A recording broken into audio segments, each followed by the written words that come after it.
had, and I spoke a little bit about it up there, is it is about the work for me.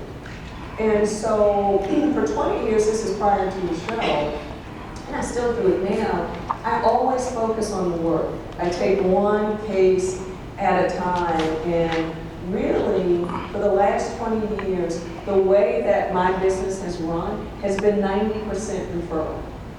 Somebody calls up, I got your back phone number from someone, and they said that you were good, but it's been by referral. It's been by referral. So my theory is that if you work hard, you do good work. I mean, yes, you got to hustle because the marketplace is competitive, but I think people will want to do business with you. Yeah, so I'm probably like all of you guys. I haven't quite figured it out, but I figure I will as it goes along. You're welcome. You're welcome. Okay, I'm going to come here, and there. Yeah. Hi, my name is Kim, and I'd like you to describe your most proud moment in business. Oh, God, yeah, let's see. In business, actually, it's not, I don't have one in business, to tell you the truth. I have one personal, but not one in business. I will say the business has let me do this.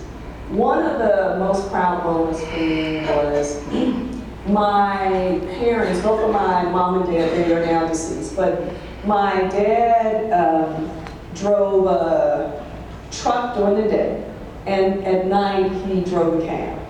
And my mom was a secretary during the day, and at night she would take me with her to clean office buildings. I remember actually one time I complained about it, and why do I have to do that? Nobody else does that. It's so embarrassing. Did I ever mention that again? No. Once was all it took. And one of the things that I am most proud of, and it doesn't have anything to do with business, honestly, but my business allowed me to do that. My parents made such sacrifices for me. And so when my mom got sick, she died of cancer. And it was important that she was able to die the way she lived, which is that she wanted to stay in her home. And so I was so happy that I was able financially to, whatever you want, you got it, you tell me. And so that was for me,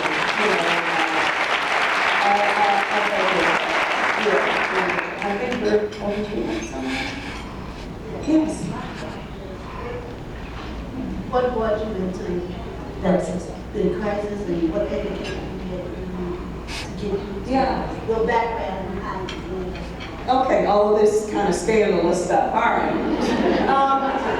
Look, as I say, it wasn't by design. I mean, part of another sort of, I think, tip for business is being prepared, honestly.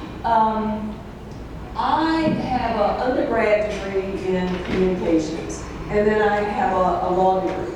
And so I started out, actually how I got a law degree, quite frankly, was someone told me I argued well.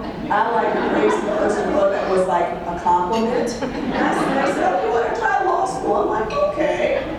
So I did law school. And my first job, just like most of you prior to law school, was I started a nonprofit communications. And at the time, I thought that was like the most god-awful thing, because like, who the heck makes money in nonprofit? Nobody. And so it was my first job, but it was awesome because I got to do everything.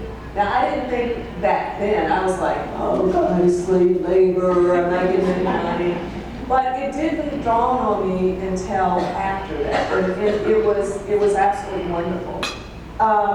Shortened version, my next 3 jobs were really because I was just prepared, and I think that's important. Right after law school, I was set to go to a big fancy dancy firm called Rogers & Glass, and it was in New York. And so, I was an intern there, and my last 2 days I was in Washington. My girlfriend asked me to go out to lunch, and I remember this day because I was very excited. I had on some yellow neon tennis shoes that matched my '69 yellow Volkswagen. And so I drove down and met her for lunch. Now, I don't know if you guys, some of you might be too young to remember this, but President Reagan had this situation when he was selling arms for hostages with the Iran-Contra investigation. So this particular woman was a human resource person.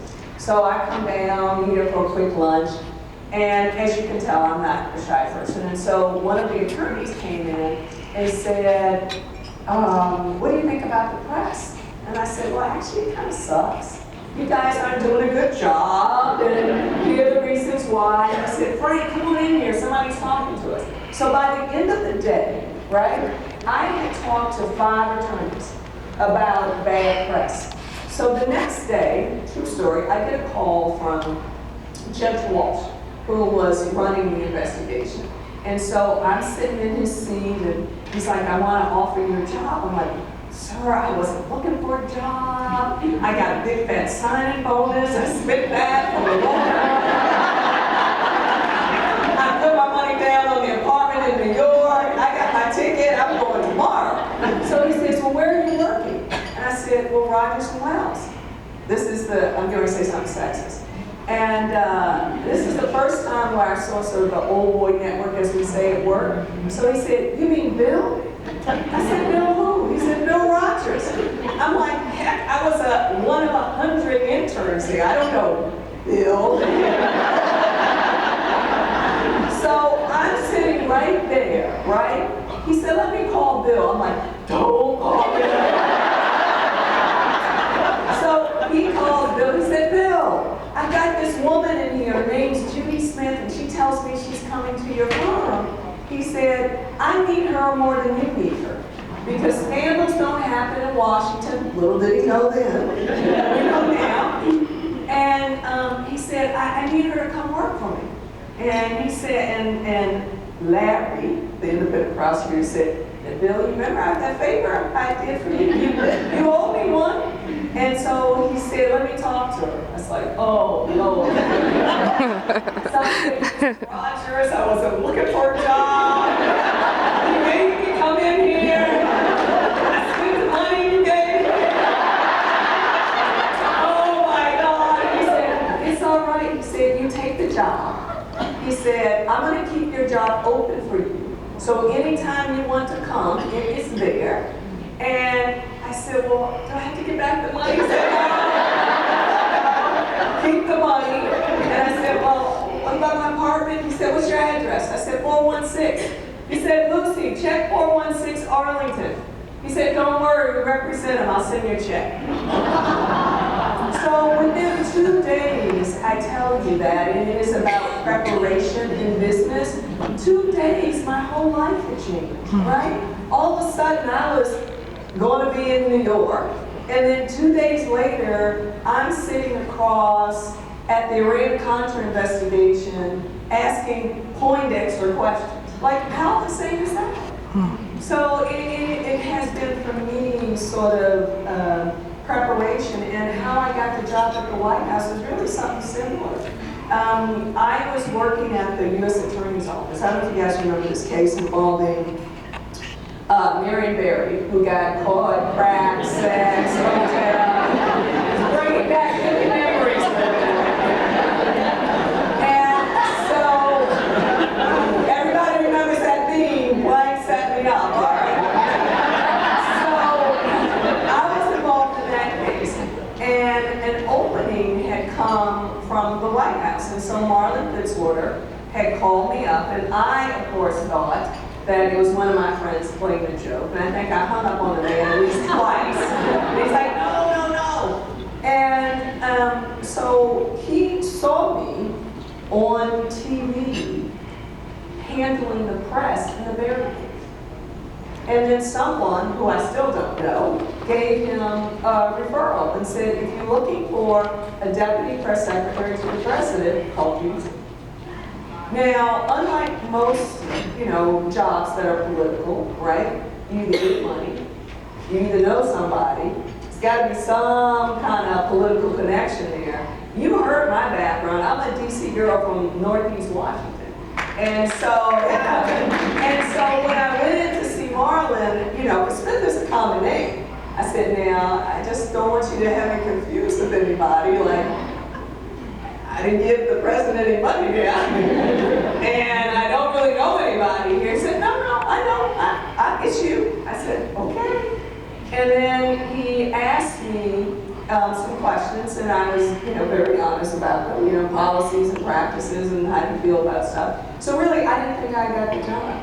The next day, he called me up and he said, I want you to meet the president. And, totally trying to pull it together. I'm like, okay, sure. So I go into the White House in the Oval, trying to act like I got it all together. And he said, well, what are you doing for the rest of the day? And what are you going to do? Tell the president you booked or something? So I'm like, nothing, Mr. President. And so he said, well, why don't you come with me for the day? So we walk out of the Oval. Now I'm ready to pass out right then and there. We walk out of the Oval, go to the South Lawn, there's Marine One. We get on Marine One, and then from Marine One, we get on Air Force One. And I just hung out with the prince. And during the course of the day, we just talked about, just really life, not even work, just stuff. And then got back at 11 o'clock. And Marlon was still there. I should have known then that they were going to work you to death, and Marlon was still there at 11. And the president said, I want to hire her. I love her. That's how I got the job at the White